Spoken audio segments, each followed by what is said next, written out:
A consultation meeting on the theme Mongolia against torture was held in Almaty City on the occasion of the United Nations International Day in support of victims of torture. The meeting was organized by the Department for the Prevention of Torture at the National Human Rights Commission.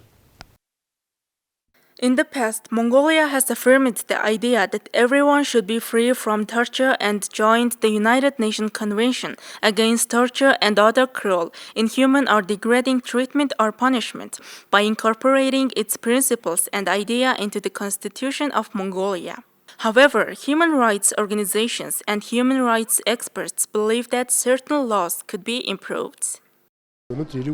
During today's discussion, it was highlighted that the criminal law effectively addresses the prevention and protection against crimes of torture and discrimination. However, there was recognition that other important issues are relatively weakly protected by existing laws. We agreed that in the future we should carefully regulate these issues and strengthen the protection of these rights.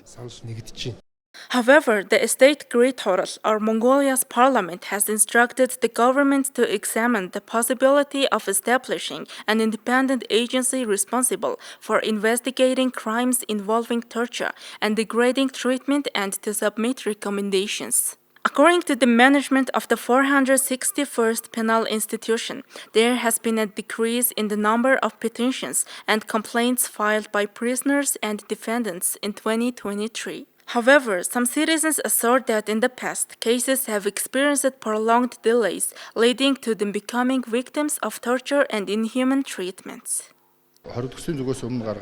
In the past, one of the most common complaints raised by prisoners was their complaints were not being properly forwarded to the relevant authorities, resulting in a significant number of complaints stemming from this issue.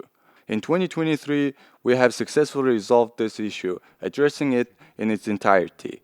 Furthermore, during the first 6 months of 2023, there have been no reported complaints from victims regarding the suppression or pressure by officials or other law enforcement agencies.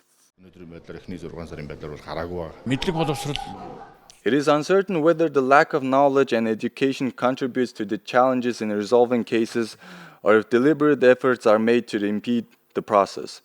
For example, even if certain cases may not meet the legal criteria for being considered crimes, lengthy investigations, sometimes lasting for over 15 years, can inflict significant emotional, temporal, financial, health-related, and dignity-related consequences on individuals.